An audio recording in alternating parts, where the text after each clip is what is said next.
For the first 15 years of my daughter's life, the older one, I was only showing up partly as a dad. Monday to Thursday, I am a father, I'm a professional, I'm a husband or whatever. Yeah. Friday, Saturday, Sunday, it was roulette. Yeah, like nobody knew what I was going to get. That's the moment when I started having two lives.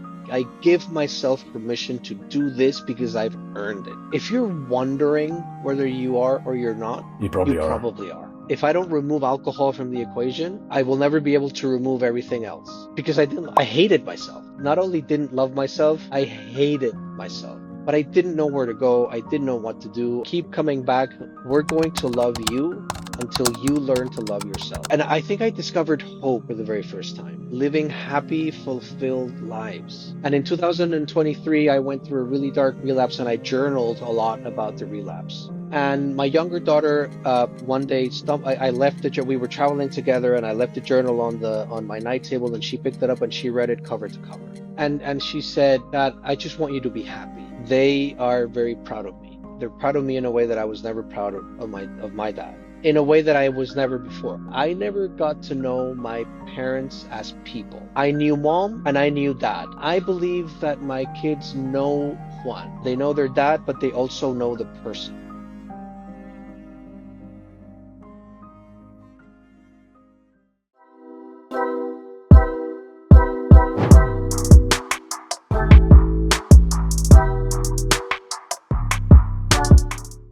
Juan, welcome to Dadsense. Thank you so much for Thank you. joining, and I've been looking forward to our conversation over the last several months since we got connected. Thank you. Thank you. I want to take you back to your early days of fatherhood, Juan. Tell me about the time when, your daughters were younger, they were growing up. What was your context of life? I need to begin by saying that I became a dad at a very young age. Yeah. I was 25 when I learned that my then fiance was pregnant, and I was a father at 26. And the idea of fatherhood that I had at the time was imprinted on me as a combination of the shortcomings of my own father and the unfulfilled desires of my mother, of who she wanted to be paired with. Um, in the eyes of my mother, a father needed to be a provider, Hmm. of all things material. And in her view of the world, providing for material things and looking after your family from an economic perspective was equivalent to showing love. Hmm. Um, and that's what I learned. That's what I grew up with. So when when I learned that my fiance was pregnant, that sort of that 20 years of hearing that message automatically kicked in, Yep. and I went into auto mode. So okay, Mm. I need to provide. That was the single driving force that drove me and still drives me. Sure. For the last 25 years, my purpose has been to provide.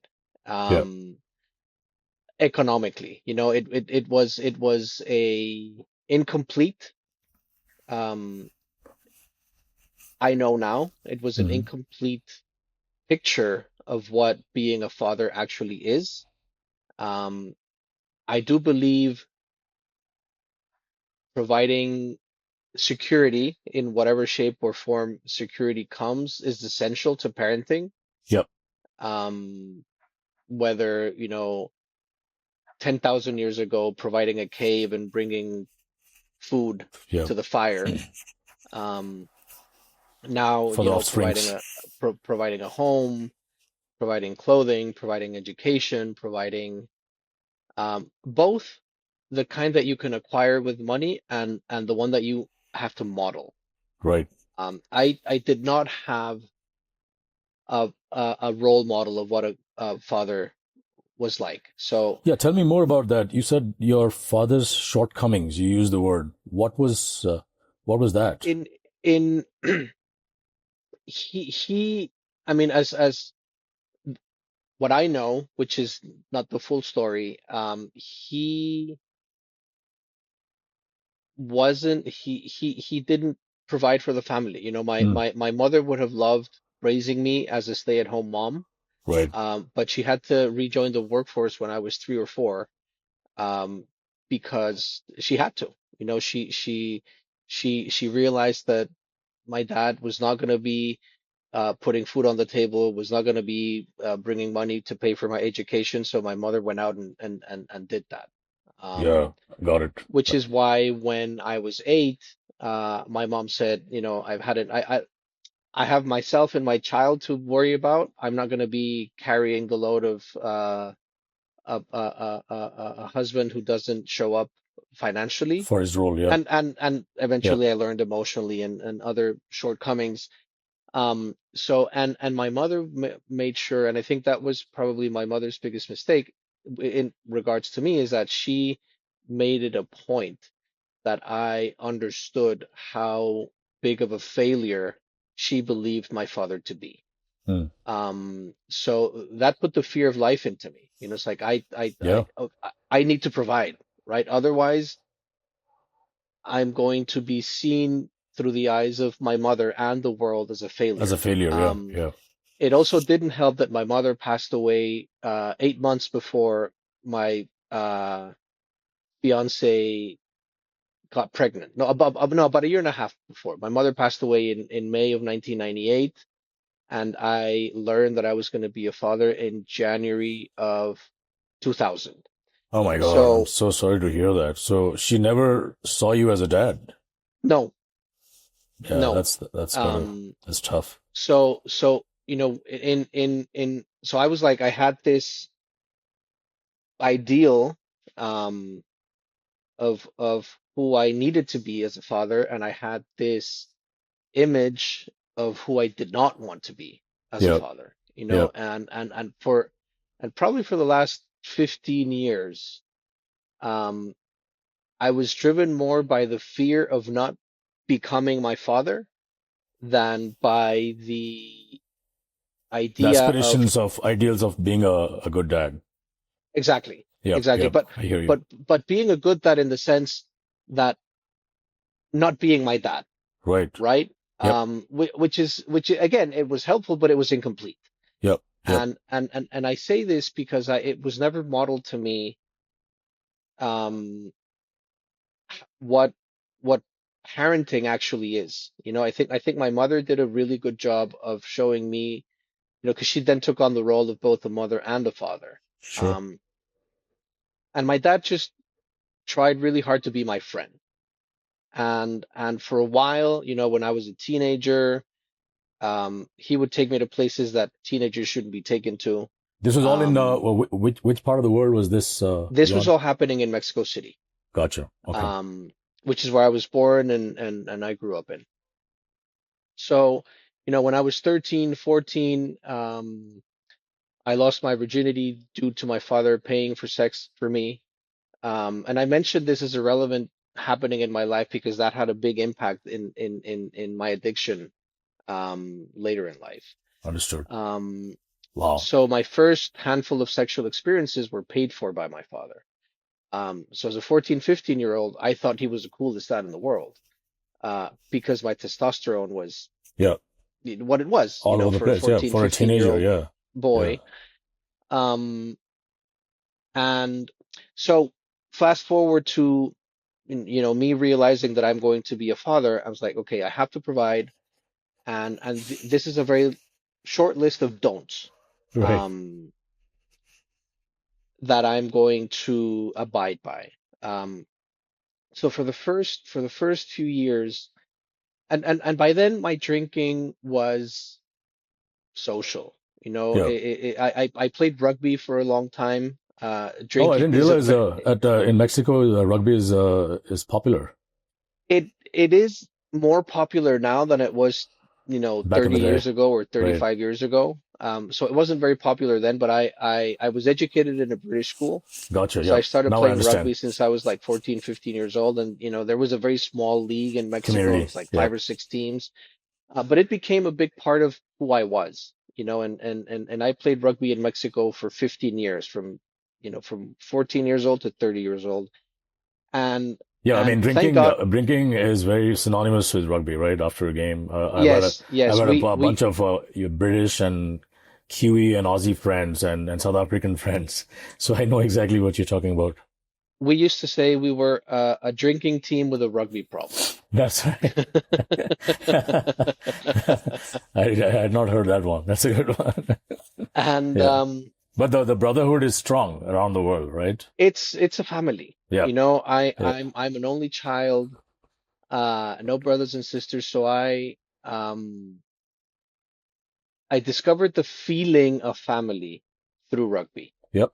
I can see Even that. though I grew up in a very big family because my mother had 6 brothers and sisters and I have 22 cousins. Cousins, yeah, And growing up until my teenage years, that family was a very big part of my life.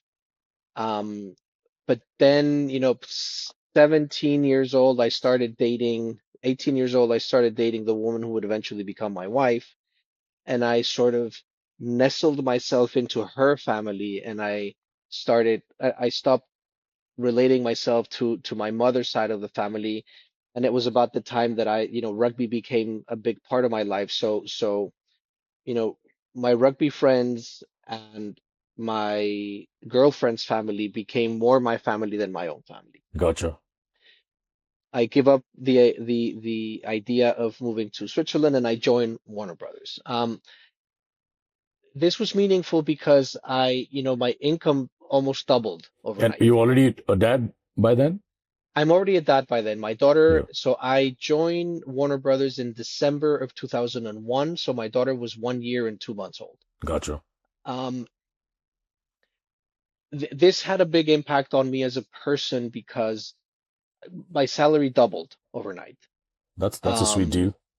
and um, and I had a very peculiar person as my boss. He was a very superficial man who gave a lot of importance to material things, and that started rubbing off on me. And I started becoming very superficial, and I started, putting a lot of value on material things. Um, but I was fulfilling my role, right? I'm a father, I provide. I'm making now twice as much money that I was making before. Check. Yep. I'm on the right path.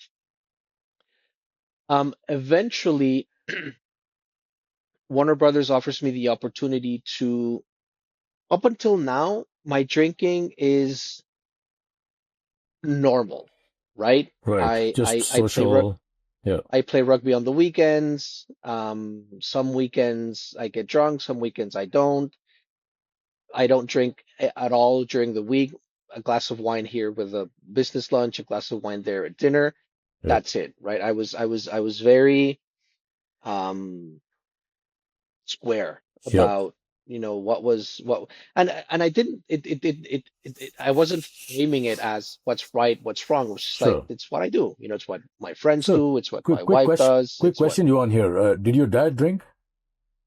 No, neither of my parents Okay. drank. Gotcha. I don't remember ever seeing them drunk. My mom would have a margarita here and there. Sure. Um, But it never came. The reason I ask is a lot of times it sort of passes down the generations, right? In both positive and negative ways. Sometimes, like you were doing on other areas, like sometimes the next generation says, I do not want to do what my dad did because mhm. he drank a lot. No, Sometimes I it is did so natural to just inherit that it's common, right? And it passes down to the generations. So that's the only reason I asked. the closest relationship I had with what I then understood to be an alcoholic was one of my mother's sisters was married to the alcoholic, as the family used to call him, right? Wow. Um, and I also mentioned this is relevant because nobody had anything good to say about this man. Mm, So in my mind, again, a very negative picture of what Negative, being an alcoholic right. was imprinted. Negative persona. Yep. Because he was like all the bad things that you can say about him were said about this man, and it was because he was an alcoholic. So it's like, I don't want to be an alcoholic, Right. Right. right? Because I don't want to be associated with all of these With things that those people very attributes. close to me are labeling this man to be, right? So by then, my drinking is again normal. Um, because I was so involved in rugby, I had a probably healthier lifestyle than Sure. average. Yeah. Um, I tried marijuana when I was 14 or 15 and did not like it. Yep. Um, and my mother had instilled a fear of God in me with regards to drugs. Drugs. Right. I was terrified of drugs. Yeah. Um, when we were dating, my wife told me a couple of times that she had tried cocaine, and I was like, "Are you crazy? How can you do that?" Blah blah blah blah blah. It was like I Right. was like I'm just Nancy gonna. Reagan at the time, you Right. know? Right. Yeah, I was kind of similar actually. I always freaked out at the name of drugs. But you know, I gravitated towards alcohol. But anyways, back to you. Yeah, exactly. And I didn't like alcohol was alcohol and drugs were drugs, right? To me, Mhm. they were very Way separate separate. Yeah. categories. Different. Yep. They were not part of the same bucket. Yep. Um, However, this all changed in November of 2003. I was in Las Vegas with a bunch of my rugby friends. We were at a bachelor party, and drinking was part of the thing. Sure. So the second night we were there, we're all very drunk. We're all at this after hours club. It's like, I don't know, 3 o'clock in the morning. And a friend of a friend says, "Do you want an ecstasy pill?" I was like, "No, no, thank you. I don't need it. I don't want it. I'm fine." But they insisted, right? And they Yeah. insisted and they insisted. And it's like, "No, really, I'm fine. I'm good." But then eventually it's like, I'm worried. I said, I'm worried that if I take this, I'm going to get addicted. It's like, no, this doesn't, Yep. like they assured me that that was not going to happen. And So I eventually, you'd already had a few drinks by then, of course, oh, I right? was, Yeah. yes, yes. I Right. mean, 3 o'clock in the morning, we Yeah. started drinking at 8 p.m. at Right. night. Right. So Yeah. you can imagine the setting. Yeah. Um, so they convinced me, right? And that's the first time I ever took a stronger drug than alcohol or cocaine or marijuana. And what I felt that night, I had never felt before. Hmm. Um, and I've heard this 1,000 times in AA. For me, it wasn't the first drink. A lot of people in AA say that when they tried alcohol for the first time, it was like the heavens opened and Right. life changed, and the sea parted, and it was a like a spiritual experience. Yeah. Divine To me, experience. that was that first pill of ecstasy. Hmm. Um, I felt connected to everything. I felt part of the solar system, the galaxies, the universe, and it was unlike anything I had ever experienced before. Yeah. It was non-dual. Like you merged with the universe. Exactly. Yeah. The Yeah. next morning, however, was horrible. I Yeah. had a horrible hangover. I was feeling guilty. I had a horrible, horrible, horrible day, which is the day that we flew back to Mexico City. And I remember my wife was at the airport to pick me up, and on the drive back home, I said, "I need to tell you something." And she's like, immediately got worried and I said, "What is it?" It's like, "I tried ecstasy." And she completely downplayed it. It's like, Hmm. "Oh, that's fine. Don't worry. I thought you were going to tell me that you had Yeah. You been had sex unfaithful with. to me." Yeah. You had sex with someone else. Right. Right. Exactly. Right. So the message I got, and I'm not blaming her at all, but I was not reinforced, but I was like, "It's fine. It's Yeah. okay. Like everybody does it. Don't worry." Yep. And that to me was the beginning of the end. So this is November, end of October 2003. A couple of weeks later, I'm already in the process of moving to Spain because Warner Brothers eventually moved me to Spain in March of 2004. Gotcha. In November of 2003, so 2 or 3 weeks after my first experience with ecstasy, um, I come to Madrid for a week. Um, and a rugby friend had recently moved to Madrid to study his master's degree, and I connect with him and I tell him about my ecstasy experience, and he was starting to have his own experiments on his own. Mind you, I was 30 at the time, he was 23, Hmm. so like Yeah, he was. he was in the right life stage to be experimenting. Sure. I was not because I was 30 and a father Yep. already. Yep. Um, and one night we were at a nightclub, and by now I'm like desperate to get high, right? I need to feel what I had felt um, a few weeks before. So you didn't do anything between these 2 days, right? Like you went back home and okay, No, this was the next opportunity for you to to go back at it. exactly. But so I'm in Madrid unsupervised. Um, Yep. and eventually, and I remember I was very blasé about it. And I would walk up to people like, "Do you have this?" And I was asking Great. people because I had no. Yeah. And then eventually, a guy says, "Yeah, yeah, yeah, come with me, come with me." So I go to the bathroom with a random person that I have never met in my life. Go, I mean, it like went from 0 to 100 in a Yep. couple of weeks, Yep. Yep. right? Like Yep. all the warning signs were gone. Yep. All Um, bets are off. You. all bets are off. Yep.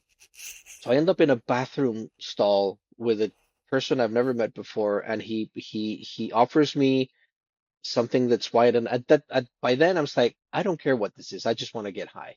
Yep. And that was the first time I tried cocaine. And again, wow, Right. right? I'm Yeah. confident. I'm, you know, all of my fears melt away. So what It's happened like to like I remember, you said your mom had driven such a deep fear about drugs in you, right? Did that ever get in the way, or you feel like that sort of went sideways? I think it went sideways. I Mm. think it completely disappeared when after that first ecstasy experience, um, and I'm not gonna lie, it was an amazing experience. It was from a sensory perspective, from an emotional perspective, and this is an experience that I've shared with my children. Um, because I'd be lying if I didn't acknowledge the fact that There was something in it that it was grabbed you. life changing. Yeah. It's like I did not know that human beings could feel like this, Yeah. right? Yeah. So then that didn't really add up with the message that, drugs are evil and drugs will kill you and drugs. No, I just took drugs and they made me Yeah. have the best night of my life yet. Right. So there was a big contradiction, and then it was reinforced by the message like, oh, it's fine, don't just like, 2 days later when I told my wife that I had done drugs, it's like, oh, don't worry, everybody does that. Da, da, da. Um, and by the time we moved to Madrid in March of 2004, I was off to the races. Mm. Like On I drugs, not on alcohol, or both. on I mean on I was drinking as I always drank Yeah. on the weekends and an Sure. eventual. But that was not your um pursuit. You're off no, chasing the. no, I was off to the races with Yeah. with ecstasy and cocaine. Yeah. um And and did that play into how you interacted with your daughter? Did you have your second one yet, or it was just still your no, first one? no, my second daughter hadn't been born yet. And this do you remember like this never came in the way in how you were a dad to your daughter and stuff It like that? did. I mean, it obviously did. I again, I was very like Monday. You're to compartmentalized, right? Monday to Thursday, Yeah.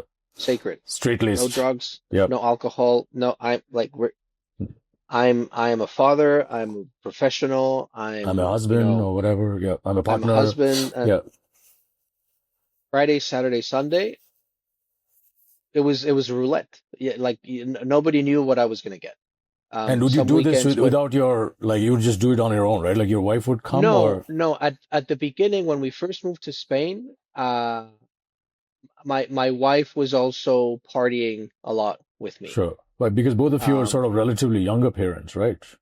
yeah, I mean, at the time I was 30 and she was 28. Yeah. There you go. Um, Yeah.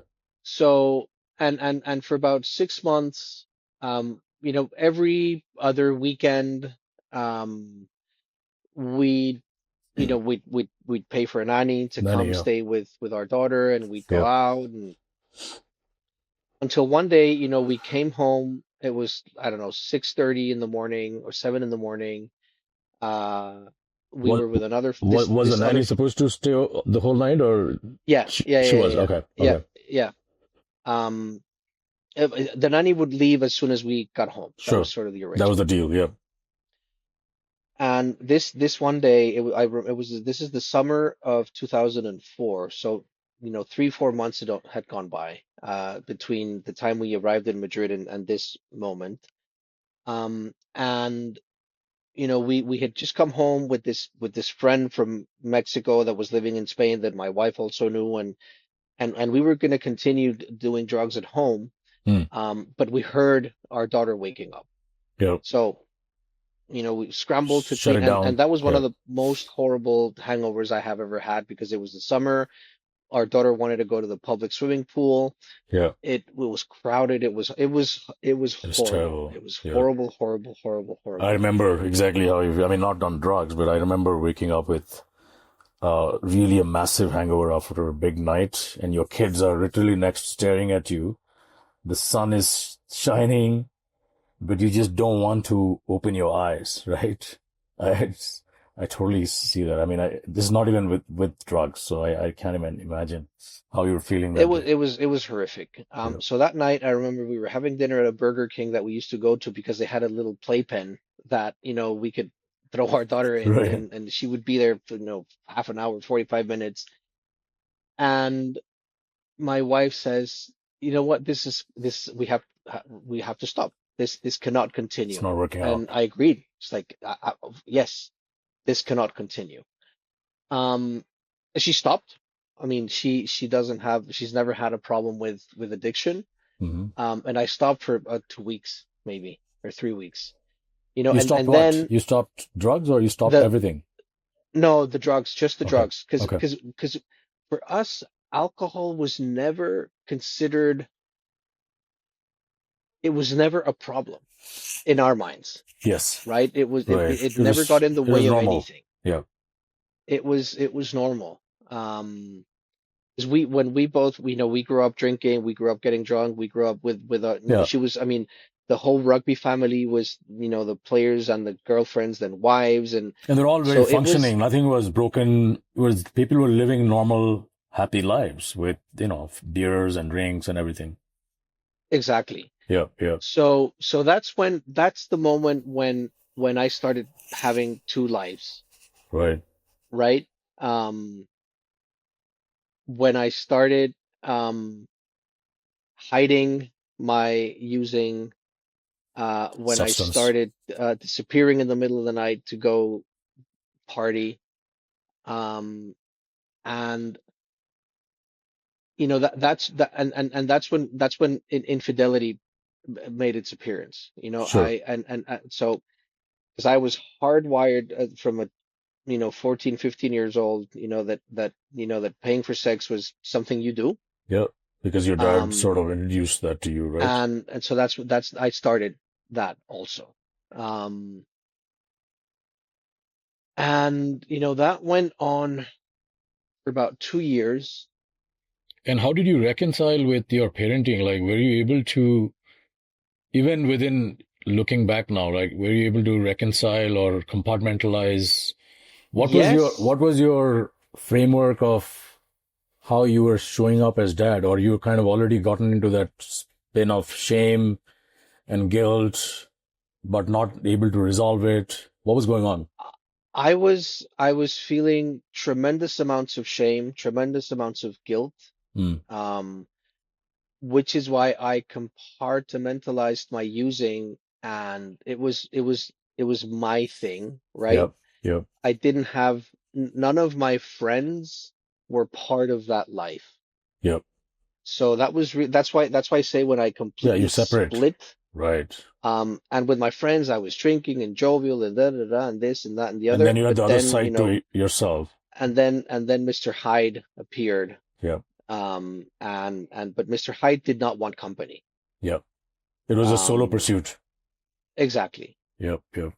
And the way that I was able to reconcile it was I'm again, moving to Spain, involved a promotion, involved a better salary, involved a better life. So I was in the imprint that I had been given as a child.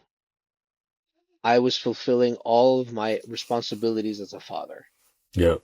right? Because we lived in a beautiful house. My daughter went to an international School. school. Yep.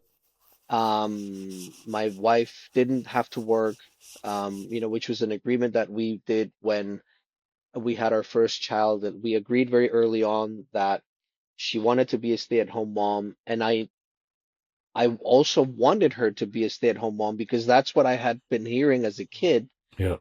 that mothers want to be with their children, Right. right? Because that's what my mother would have wanted to have with me, but couldn't, Yep. right? So So you're happy that you're able to live up to that model.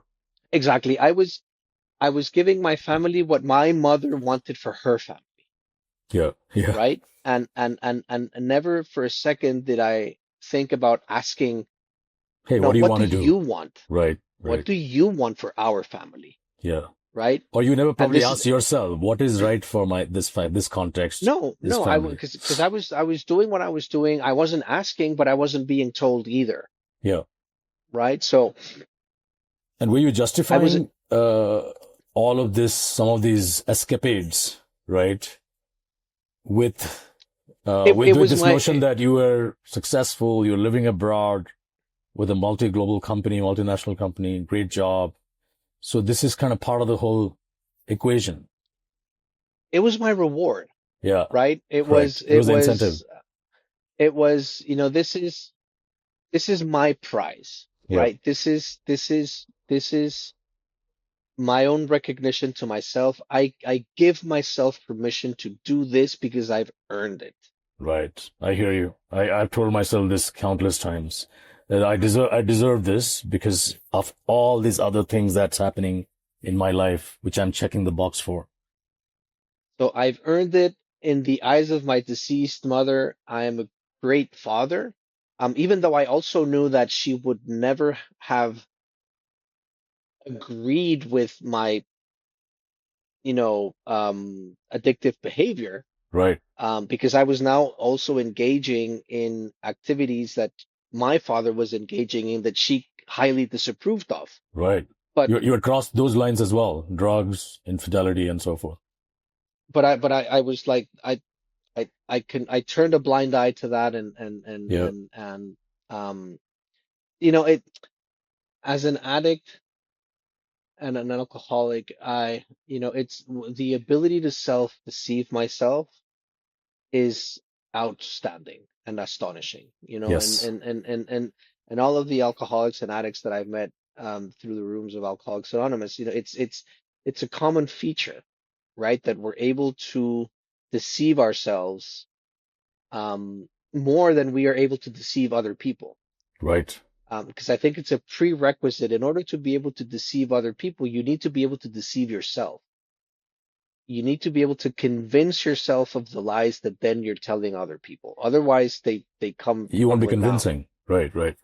Yeah. So Um, when did this so all precipitate, Yuan? Was there, uh, where did this all end? Like, when did that moment come where you're like, holy shit, I am down this dark rabbit hole now? So the first sort of moment of awareness, and I remember vividly how and when and where it happened. It was the summer of 2006. Mm, So only a little bit of over 2 years of hell breaking loose. Um, I woke up at a friend's house. Obviously, my wife had been calling me all night long. I had been ignoring her calls. She didn't know where I was. This wasn't the first time this happened. And and I remember, again, feeling guilty, feeling ashamed. Um, by then, she knew of my drug use. I don't think she suspected that I was engaging in the consumption of prostitution. Um, and she was already exhibiting signs of being up to here, right? right. Yeah. And I remember telling her, I remember the words exactly, and I said, I think I'm a narcotic anonymous. Because Mm, again, until this point, my problem is cocaine. right. My problem is not alcohol. Alcohol is not a problem. Yep. Um, so I tell her I'm going to go to an NA meeting. Um, and I did. My first 12-step meeting ever was an NA meeting in Madrid in the summer of 2006. Now, something that is relevant to talk about Madrid. Madrid had a huge heroin addiction problem from the 80s and 90s. Got it. Um, and what I got to see in that very first meeting of NA was people who were recovering from heroin use. Mm, Um, uh, and, some with long-standing sobriety, some with short-lived sobriety. And I remember walking out of that first and only meeting I ever went to thinking, I don't have a problem. These guys have a these, problem. yeah, these guys Like are these guys are junkies, right. you know?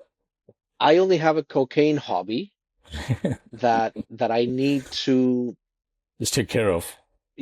just turn the volume down a little bit. Yeah. So I remember, and again, lies, right? Yep. Yep. Self-deception. Yep. Because I came home and my wife asked me how to go, and I was like, it's horrible, it's full of junkies, blah blah blah.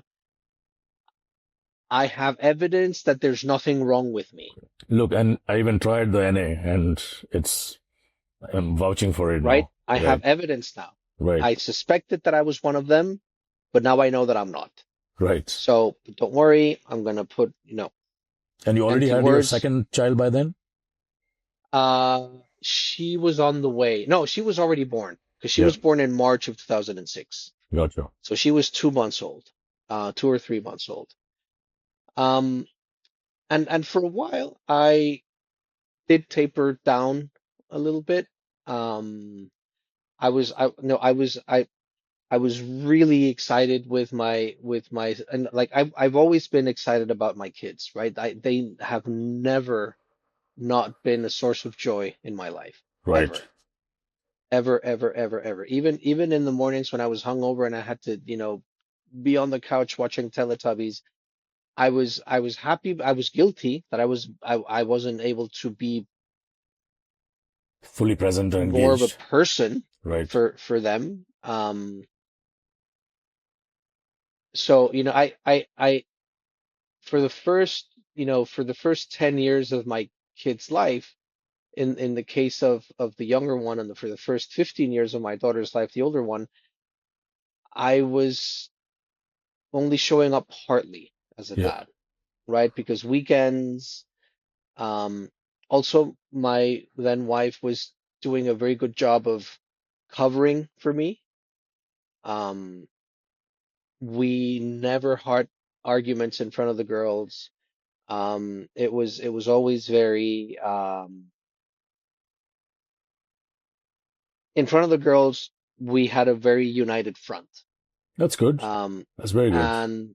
and but when the girls were asleep or when we were out, it was A lot of fights. Yeah. she would um with But very but good reason. but one thing, what I'm taking away is you always loved your role as a dad. Like you loved your daughters. Oh, Yeah. 100%. You never felt like, this is, even though you had gone far away from your ideals of who you probably your mom wanted to be, or you to be, but that part stayed intact, that these are my daughters and I really enjoy every moment with them.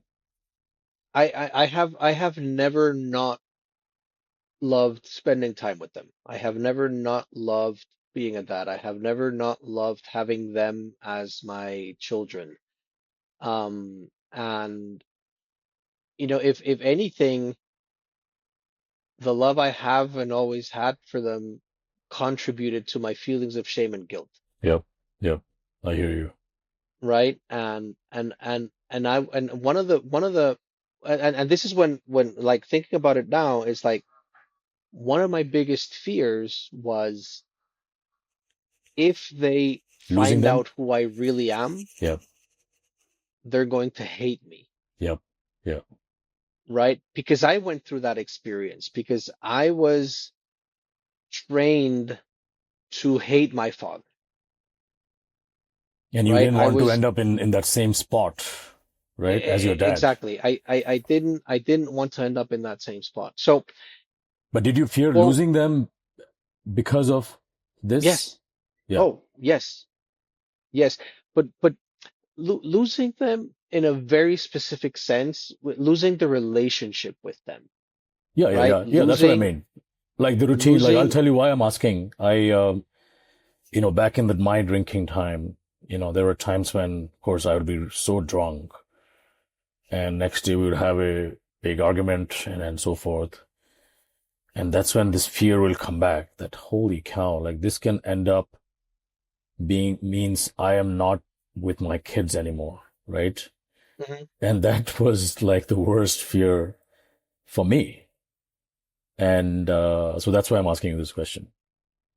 Yeah, my biggest fear, which was staring me in the face all the time, was um because in my mind I had already become my father, Mm, right? Minus the economic aspect of it, sure, sure, right? Which for the grace of God didn't go up in flames, but it could have at any sure. moment, Yeah, right? it could have. Yeah. So I was afraid, terrified that they're gonna know me for who I am, um, and then they're gonna not want to have anything to do with me, as it happened between me and my dad. Right.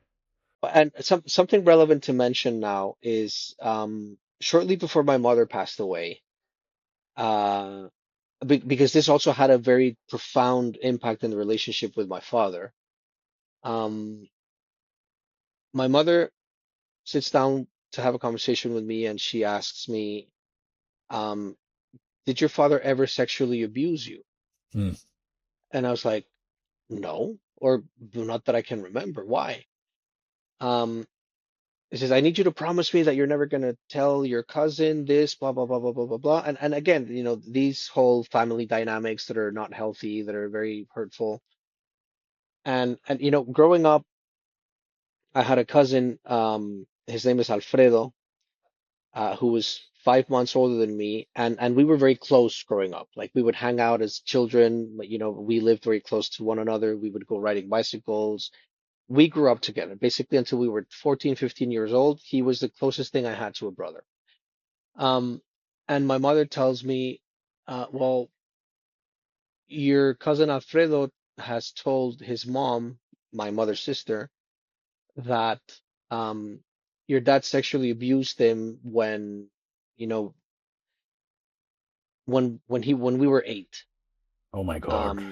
Um, and she said, but you can't tell your cousin because he asked us not to tell you. Mm.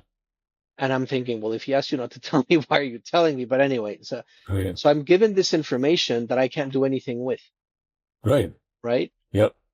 Um, I remember that day or the day after, I was speaking with Wendy, that's my ex-wife's name. And I was like, my mother just told me this and da da da da. And then she says, well, actually, your cousin shared this with me a few months ago. Mm. and I Alfredo. hadn't told and I hadn't told you anything because he told me not to tell you, and I was honoring his desire not to tell you. Got it. Um, so that was, you know, confirmation, right? Yep. That obviously I called my dad, and he's like, that's, lies, and you know how your aunt is, and you know how much she hates me, which was also true, Hmm. right? Um, so I've never known what to do with that, Right. Right. right? But when my father didn't know he was a granddad until after about 3 years. Because I was like, listen, I don't know if this is true or if it isn't true, but in the remote case that it is true, I don't want that man. I want that man as far away as Away. possible from my kids, Yep. right? Yep. Um, so again, here's something else that gave me buffer from I'm not him, Yep. Yep. You were always sort of mapping yourself to that low, and you hadn't hit right? that bottom yet. So Yeah. so so I see. you know, I got it. as much as I was afraid of becoming my father, there were two things that at the time I believed were never going Going to to happen. happen, Yep. which was me not being able to provide for my family and me sexually abusing a child. Yep. Th Yep. th th those were, and to this day, like Yep. I can't fathom anything like that. So cut to, we're back in 2006. My drinking and using, drinking continues normally. Like, it never occurred to me or my wife that alcohol might be the problem. Hmm. It never did. Um, so we separate for the first time in 2008. One day, I come home, and by then she knew that I was, paying for sex. Like, she knew it. There was no way. And she's like, this is it. We have to separate. I need to figure things out. So I moved out of the house. I moved in with um my ex-wife's cousin. And I was there for about 3 months. And Hmm. and and during those 3 months, I pledged to myself, to my friends, to everybody who And the would kid and the listen. kids went with her. Yeah. Yep. In Um Madrid. and yeah, we were all in Madrid. And I would tell anybody who would listen, I'm a piece of shit. I'm never gonna drink again. I all these empty promises. That's when they began. Um, and true, I stopped drinking for a while, and then but I stopped drinking in front of my friends Hmm. for a while because that's when the Mr. Hyde character grew, right? Because okay, now I have to keep everything away from the people I know, and then my drinking and my drugging and my prostitution is gonna be hid hidden here in the Right. corner. Um, 3 months after we get back together, uh, I'm still drinking every now and then in front of my friends and my wife and my kids, but and I'm much more um careful, right? To not disappear in the middle of the night. So then I turn my using into a daytime activity every now and then. Hmm. Um, Cut to April 2009, so a very short period of time after we got together again. Um, it becomes evident that I haven't amended my ways in any way, shape, or form.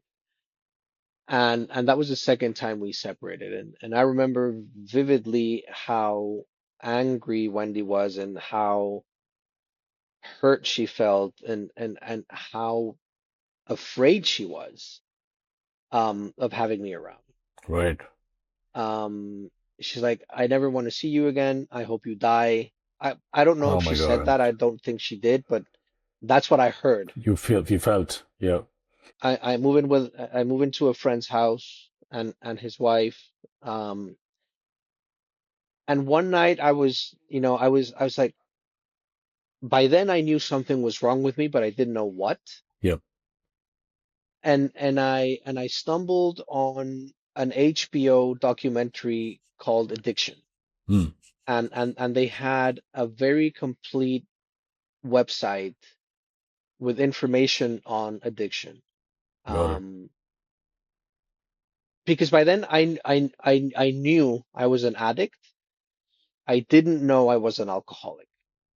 And you didn't, when you knew you were an addict, did you want to address it? Like you were wanting to address it, but you didn't know how, or you were not even there to address it? I wasn't even there. I mean, it wasn't until I got kicked out of my house, rightfully so. Um, that it blew up in my face, right? Right. And it's like Yeah. now I have a real problem, Sure. right? I've been Yeah. kicked out of my house. Yeah. It's an. Why did I get kicked out of my house? Why am I like this? Why am I? And so through this website, I was like, okay, all of this resonates with me. I Yeah. am an addict.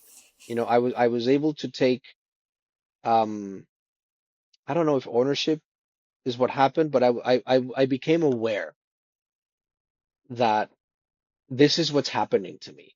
And what I'm were an you saying addict. about I knew you were an addict, but you didn't know you were an alcoholic? What does that mean?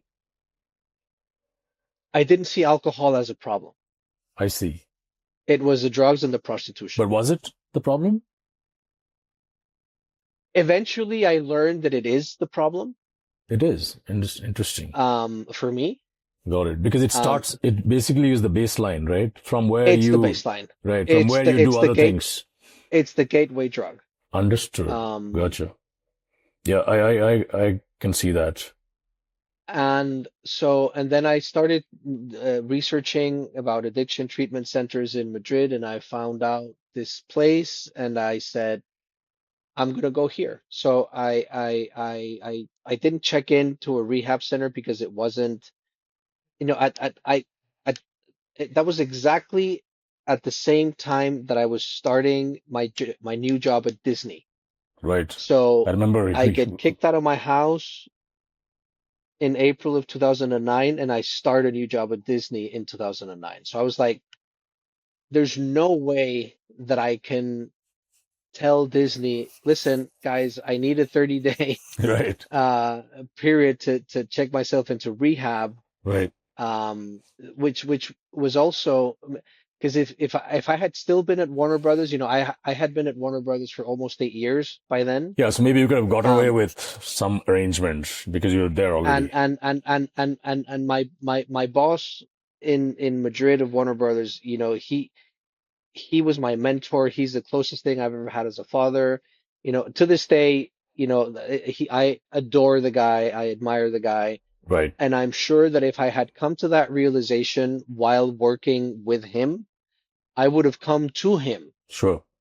and said, help me, Yep. right? But I'm in a new company. I'm in a new job. I have a new boss. Everything is new. Yeah. So I didn't feel that I had the option to ask for help at work. Yep.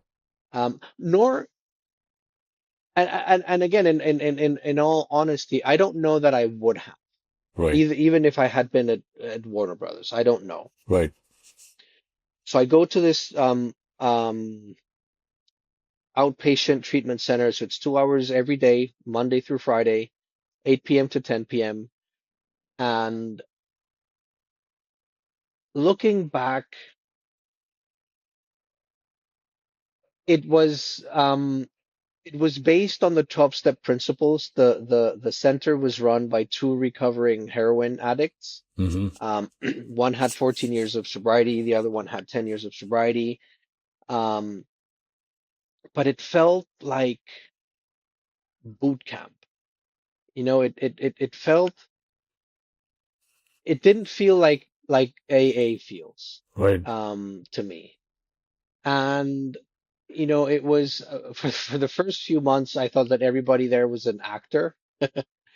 And I remember once sharing it openly, and then I learned that everybody, all of the other patients, at some point or another, also thought that I was the actor. So, um, so I was able to rein in my using, um,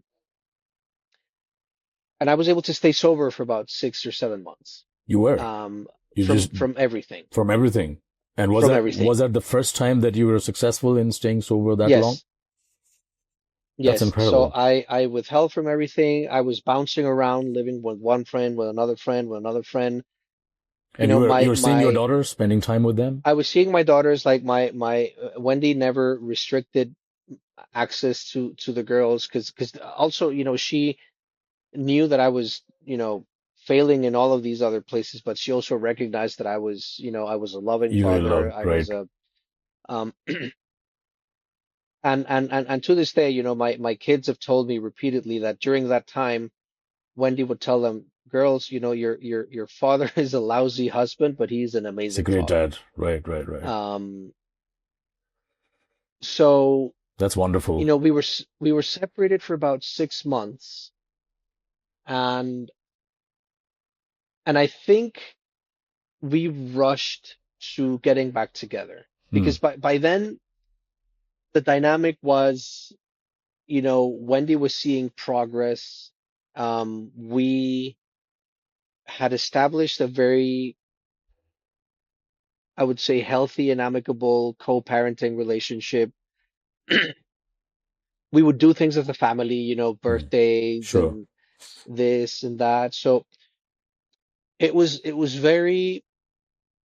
working. Yep. Um, and but from we were separated from April of 2009 until November of 2009. And what really prompted the reunion was, I remember having a conversation with who was then my Wendy's best friend. Um, and she told me, Wendy really misses you, and I think Wendy's ready, and but I don't know that I was. Right.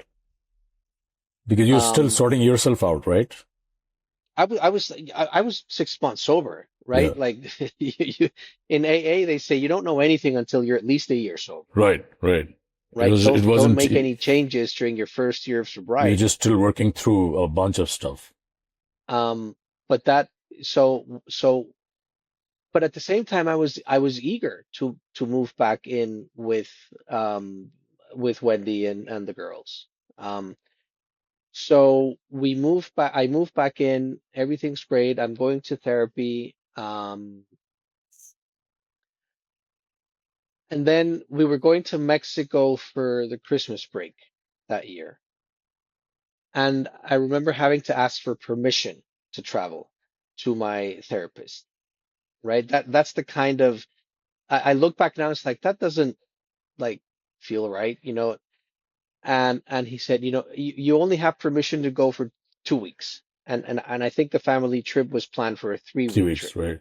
Permission, as in, it's not legal. It's just like more of a commitment and contract, right? Yeah. Yeah. So then I tell Wendy, you know what? I'm not going to be able to travel with you guys. I'll meet you there 5 days later. No, no problem. Da da da da da da da. Everything's fine. Um,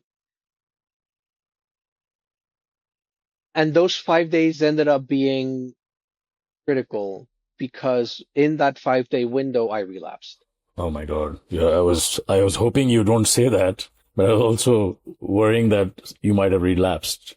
In that 5 day window, I relapsed, but I And didn't tell anyone. and you went on a binge? Everything. Yeah. Alcohol, cocaine, Yeah. prostitution. It was Yeah. You the basically four horsemen, unwound the whole thing. the with a caveat that was, when we got back together again, we sat down with my therapist and we sort of made a commitment to each other.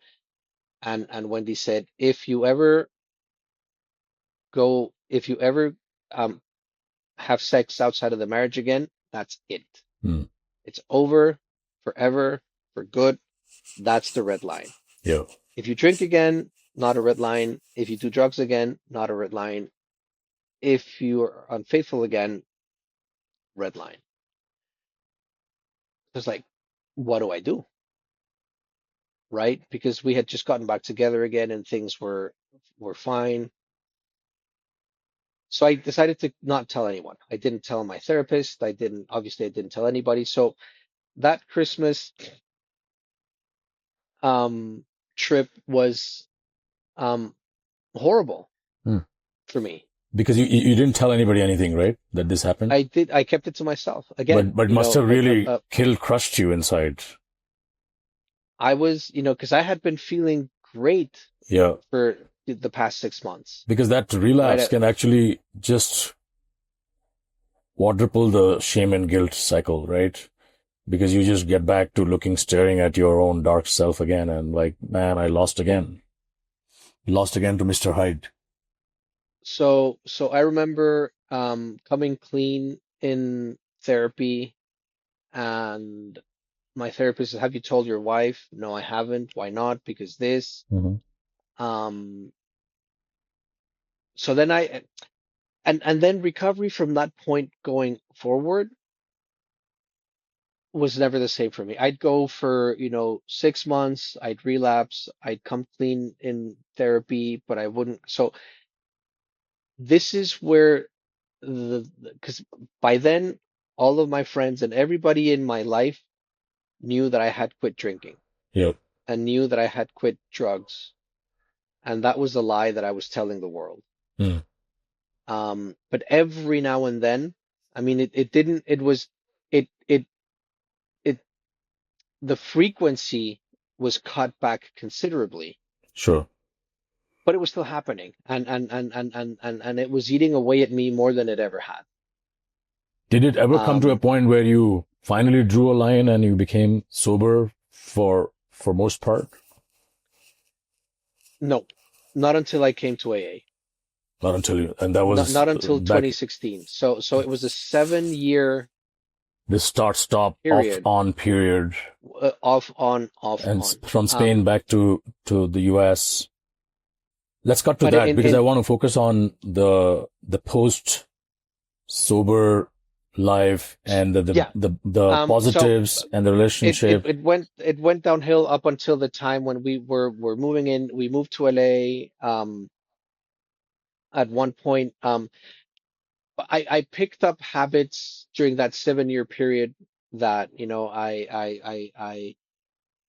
I was doing you know drugs every now and then, alcohol every now and then, prostitution every now and then. It was all now a daytime activity Mm, for the most part. Um,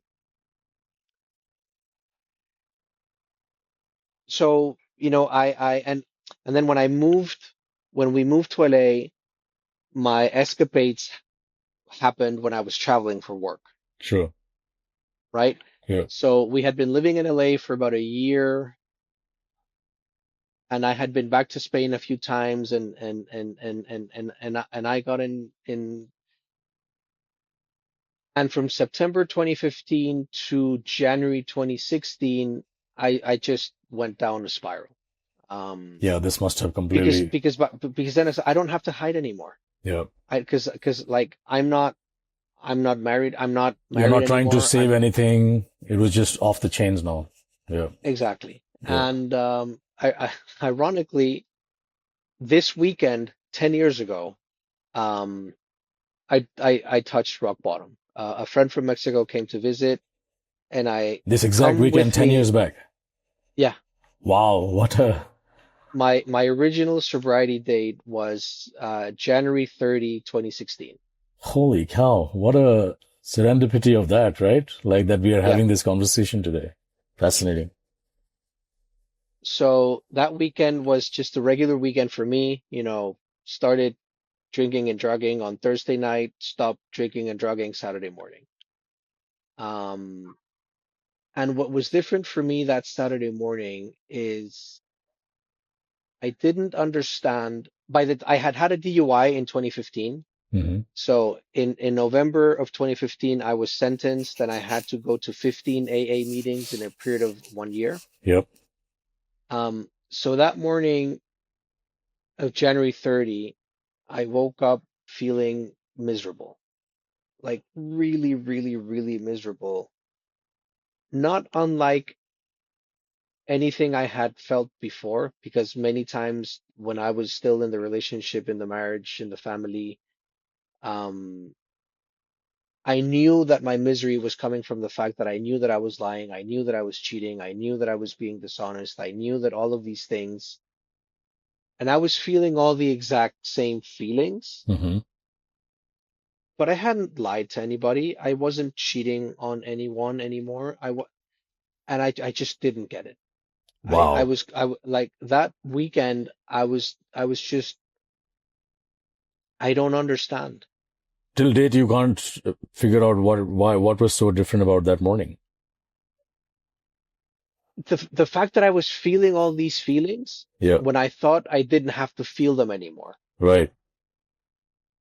right? Because all of the transgressions Yeah. to the outside world had been removed. Yeah. They were no longer transgressions. They were all I legit. was Yeah. exactly, Yeah. but I felt the exact same way and I didn't get it. Um, Fascinating. so a year ago tomorrow, February 1st, I walked into my first AA meeting. Um, it was it was a Monday night. It was rainy. It was cold, and it's the saddest AA meeting I ever remember going to. Um, and in hindsight, it's not because it was a sad meeting, but I think it was more a reflection of how I was You feeling. were, yeah, where you were in your feelings. Um, and what happened was, this at the end of the meeting, a guy came up to me. It's like, "Is your first meeting?" Yes. "Do you have a sponsor?" No. "Do you want me to be your sponsor?" Yes. And I just followed him around town like a little puppy. Um, and and he took me. He was like, "Meet me here, meet me there," and he took me to a lot. I was going to 1, 2 meetings a day at the time. Um, and that's when my AA journey began. Um, I eventually found a my home group. Um, I was going to a morning meeting Monday through Friday. It was a 7:15 a.m. meeting, which was practical for me because I would wake up, I would go to my meeting, and then I would go to work. Yep. High stress job. I moved. I had already moved to LA. I was working for Netflix. Netflix was this very high powered Intense. Yeah. um, culture, and I went to morning meetings, because I really wanted to get sober, and I thought, LA is a city with over 3,000 meetings a week. Right. And people go to meetings to get their court card signed because there's a lot of people with court ordered mandates to go to AA.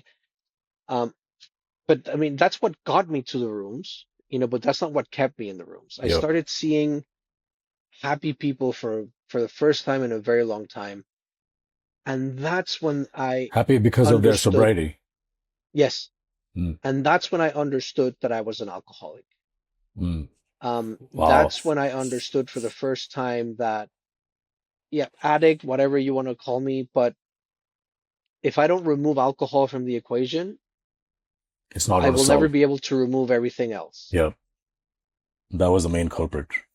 So, I was able to, one of the things that I heard in the rooms of AA that kept me coming back was because it rang so true. It was, keep coming back. We're going to love you until you learn to love yourself. And when I heard that for the very first time, I just broke down in tears. Um, Oh, that's because powerful. I hated myself. Yeah. I not only didn't love myself, I hated myself. Like I would look at myself in the mirror and I would see a person who had betrayed Everything. everything he used to believe in. And I was convinced I was the worst person in the world. Oh, that's hard. That's right? heartbreaking. And the people in AA helped me see that wasn't true. Um, It was the substance. it it, and it was then when my relationship with my daughters really started to improve. Because I wasn't living with them anymore. I would they would come stay with me every other weekend. But I could visit them whenever I wanted to. Like Sure. like Wendy never Stopped you. try to keep me away from our kids. Never. And I will be forever grateful to Grateful. her. Yeah. Like she did things like, she did everything right, Yeah. That's despite the that's the, that's fact the that, greatest gift she has given you. yeah, Right? If you look yeah, back. despite the fact that I put her through hell, Yeah. um, And that actually she, proved to be the turning point of your, I guess, that one straw that you had. I'm yeah, guessing, in hindsight, kept you she, kept you she, somewhat anchored. she put the welfare of our kids above everything else, That's which really is the mistake courageous. my Right. mother made, Mm. right? Um, so, during the first year of sobriety, it was a beautiful year. Like 2016 is probably one of the best years of my life.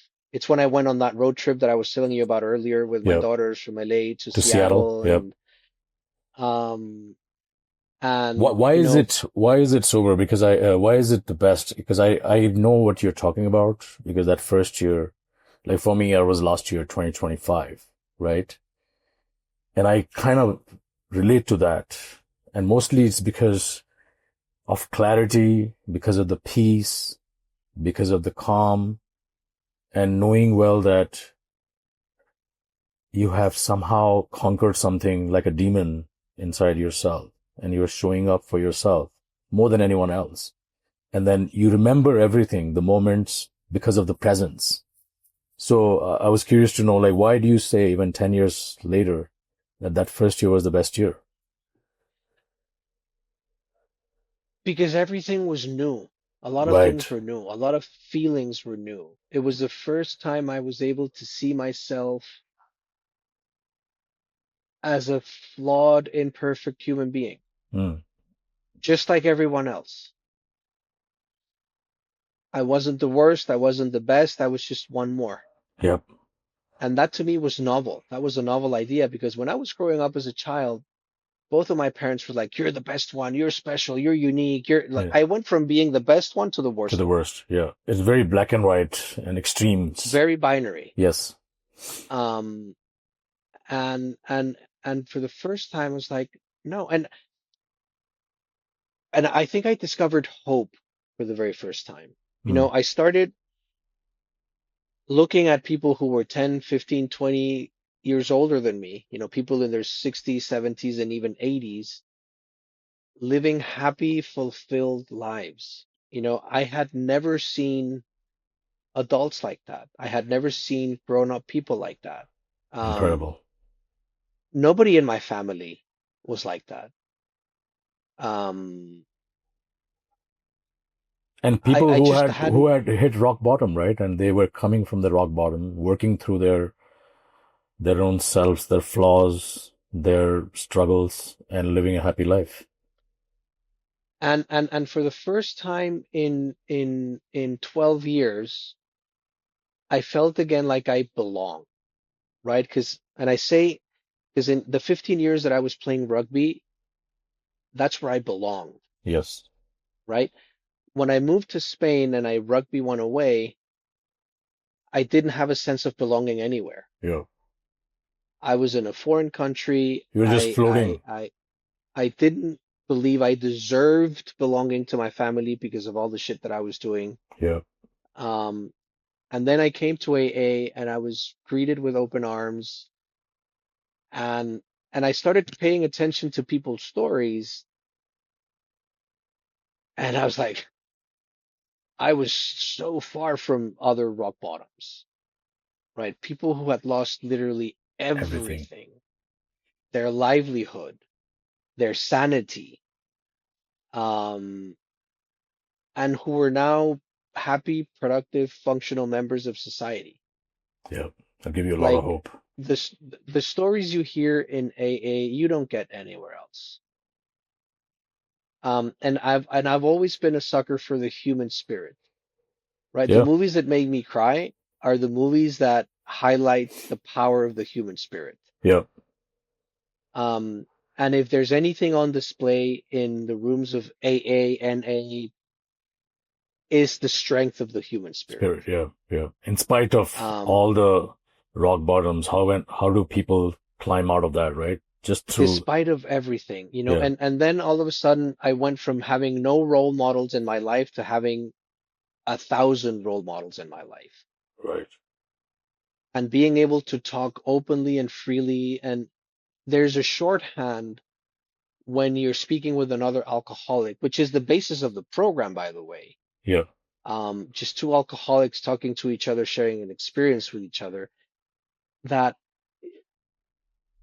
you don't even have to say what you're feeling for the other person to To know know. what you're feeling because they felt it They too, already know it. Yeah. How they felt. Exactly. That's where you feel the right? So, belonging, right? so, and that first year, everything was, I was in what is denominated a pink cloud.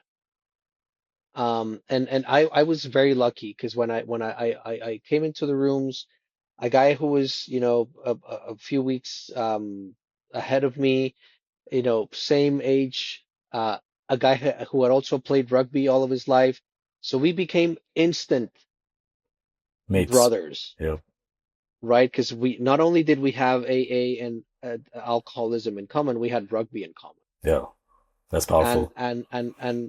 we exercised together, and like 2016 was probably the healthiest year of my life. That's incredible. I wasn't smoking, I wasn't drinking, I was working out 3, 4 times a week. I was eating healthy. Obviously, I wasn't doing drugs. I wasn't engaging in prostitution. It was a very healthy, physically, emotionally, spiritually year of my life. That's beautiful. I know that I mean, there's a lot to unpack, Yuan, but we have to wind down. And I'm pretty sure we'll be back on probably another few episodes for us to unpack the story. But I have a few other more questions if I can jump into them. What would you say to a dad, right, who's still drinking, but wondering either, thinking that this is the reward they deserve, or they actually want to get out but don't know how, particularly for dads. I would, I would, I would encourage them to check in with themselves emotionally. Mm, Like how do you feel after a binge? How do you feel after? And if there's anything that's not sitting right with you emotionally, maybe you need help. mm, Um, and the A I would encourage anybody to read to go to an AA website and read. um there's a chapter in the big book of AA called More About Alcoholism. mm, It's not very long, it's maybe 20, 30 pages. You can read it in 20, 30 minutes, but it's very descriptive right. about the feelings you experience while drinking. I have a very close friend who I believe is an alcoholic. He has never given up drinking, and he used to be married to Wendy's sister. Oh, wow. Got it. Um, so I've received requests from you know Wendy's sister, Wendy's mother's, like, talk to. He's also called Alfredo, by the way. Wow. Talk to Alfredo, and I've spoken to him, and it doesn't work. It he needs to want it. Mm, Um, So to anybody, if you're wondering whether you are or you're not, You you probably are. probably are. Right. That's what I think so too. And you need to get help, right? If there's anything, like, be really honest with yourself and look back at your history, and if there have been moments, because there were so many moments in my history that I could have asked myself, like, if somebody had told me back in 2006, right, when I felt it, I felt there's something wrong with me, Right. right? But I didn't know where to go. I didn't know what to do. I didn't 20 years have gone by, and hopefully now it's less difficult to talk about these things out in the open. Right. Um, I think there's a long way still to go in normalizing addiction and alcoholism. I think A long way. it still carries a very profound social stigma. Absolutely. Across the world, Um, irrespective of countries. We were talking everywhere, about India, Spain, Mexico, everywhere, India, US. Spain, Mexico, the United States, Yeah. everywhere. Some places is less, some places it's more, but the stigma is still around. Yep. Um, we have the internet nowadays. Go online, ask ChatGPT. I don't care. Um, um, but don't. I knew very early on when I was lying to myself. I chose to ignore it, but I knew it. Yep. So I would say, if you have caught yourself lying to yourself, you don't have to continue lying to yourself. Be honest with yourself, and do some research. I'm not saying That's get help, great. but just Great. get curious. Yeah. Yeah.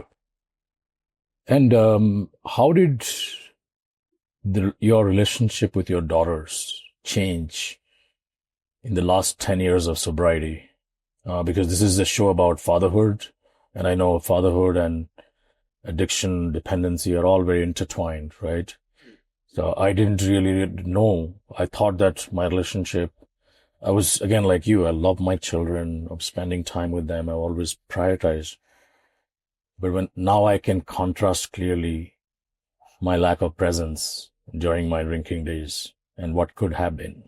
Thankfully, I at least I don't feel like it went to a very, very dark place, but I know that I've lost precious moments, precious times. It's hard to quantify, but you know what you lost, right? Hmm. But on the other side of it, I know how beautiful it can be. Your honesty, your presence, and they see through that. Kids are smart. No matter how small they are, they know when daddy's proud of himself and he's not, right? So how has your relationship changed over the last 10 years, and what do your daughters think about you now? What they think about me, we would have to ask themselves. What they tell me about what they think about me is they are very proud of me. They're proud of me in a way that I was never proud of my dad. That's incredible. Um, I would say, what has really contributed to having the relationship that we have today is the honesty with which we speak with one another. Right. Um, I I I always have time for them. I always make time for them. When I'm with them, I'm with them. In a way that I was never before. So for the last 10 years, I haven't lived under the same roof with them for the last 10 years, and now we don't even live in the same Country. continent. Yeah. Continent. Yeah. Um, but we're the closest that we've ever been. That's beautiful. Um, I do agree in the quote that says that distance makes the heart grow fonder. That has been so true for Mm. my daughters and me. Yeah. Because when we have the opportunity to spend time with one another physically, Um, that's all they want to do, and that's all I want to do. We want to be with each other. Yep. And then every question they've had for me, I've answered with as many details as they've asked for. That's really courageous Um, of you, Yuan. It's not easy to share all these details which you're not proud of. Very courageous. I'm a big this is a story for another time, but I love quotes and I love collecting quotes. And I share a weekly quote what I'm going to start sharing with you as of I next would love Friday. to. I would love to be on the list. Um, and the quote that I shared this weekend um, says, "In order to love who you are, you cannot hate the experiences that shaped you." Wow. That's powerful. So true. Um, and I know for a fact that I wouldn't be who I am today if I hadn't lived everything that I lived in the past. Yep. Totally resonates with me. So I'm not proud of a lot of the things that I did, but I own them. Yep. I take responsibility for them. I don't hide anymore. Like I have 3 summers ago, I had 3 relapses since I got sober, and they've been dark and they've been horrible and but they've been necessary. Hmm. I've learned, I've unlocked new levels, for lack of a better term. Understood. Um, Relapse is not necessarily part of recovery, but it is part of my recovery, Hmm. right? And in 2023, I went through a really dark relapse and I journaled a lot about the relapse. Hmm. And my younger daughter, one day, I left we were traveling together, and I left the journal on my night table, and she picked it up and she read it cover to cover. Holy cow. Wow. Um, How old and was that she? was like my biggest fear coming true. It's like now she knows me exactly All the gory as I am. details. Yeah. And we were playing a game called We're Not Really Strangers. Um, it was the three of us, and this is a really beautiful game that I would recommend to any father to play with their kids. It's a card-based game with really profound questions. Hmm. Um, so the three of us were playing, and and the question was, confess something that you've never confessed to the people that you're playing this game before. And in an incredible act of trust and courage, my younger daughter confessed that she had read that Wow. journal. That's really courageous of her. And my first reaction was snapping back at her, how dare you, Right. invasion of privacy, blah, Yeah. blah, blah, blah, blah, blah, blah. Fortunately, I didn't do that. Um, Good for you. I asked her, how do you feel?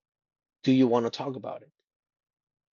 Um, and and she, like I said, we need to stop this game. We need to address this now. Because I knew exactly what was written in that book. Sure. Um, so I told her, like, how do you feel? Do you want to talk about it? First I said, thank you For for sharing. telling me. Yep. Thank you for sharing. This is a testament of how much you love me and how much you trust me.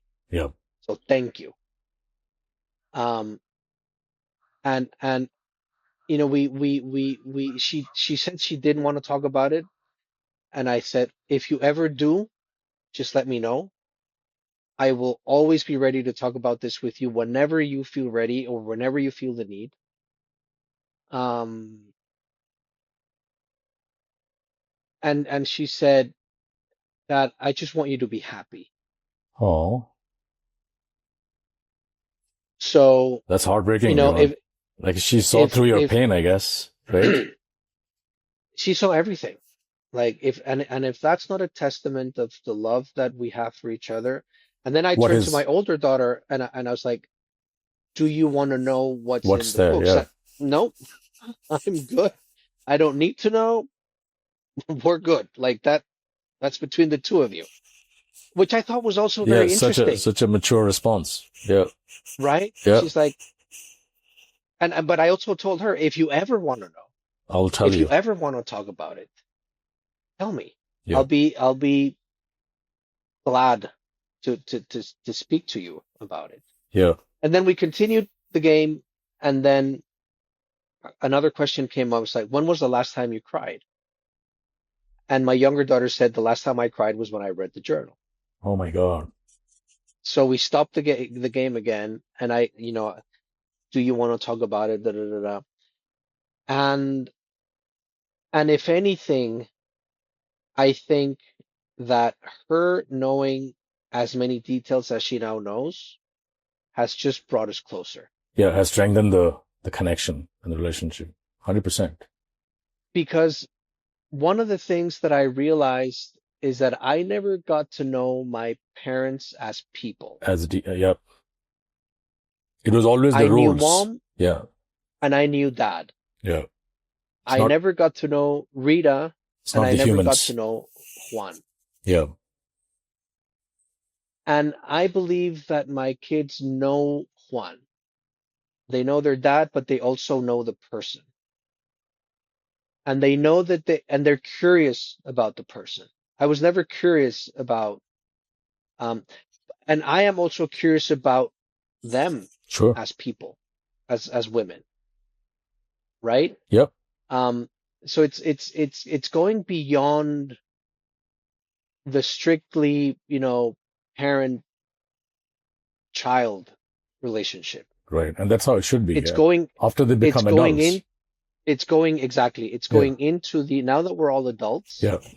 You can connect as it's going humans. into the adult relationship, the That's right. person to person relationship. Yeah. And That's and, beautiful. and I hope to live another 30, 40 years. I'm 52 now. The next milestone I'm really looking forward to is becoming a granddad. Of course.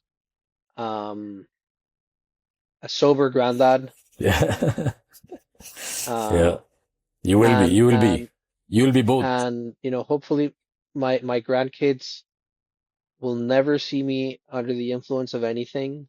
Um, and like it's really like I have so much to look forward to. Yeah.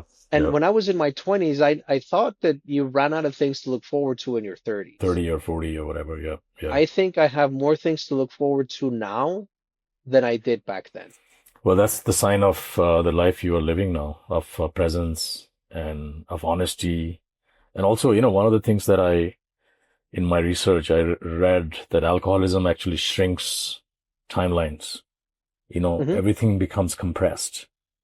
Whereas when you're not under the influence, you actually see things, see time more prolonged, slower, really taking in every moment, every day, right? So I think that's one of the greatest gifts.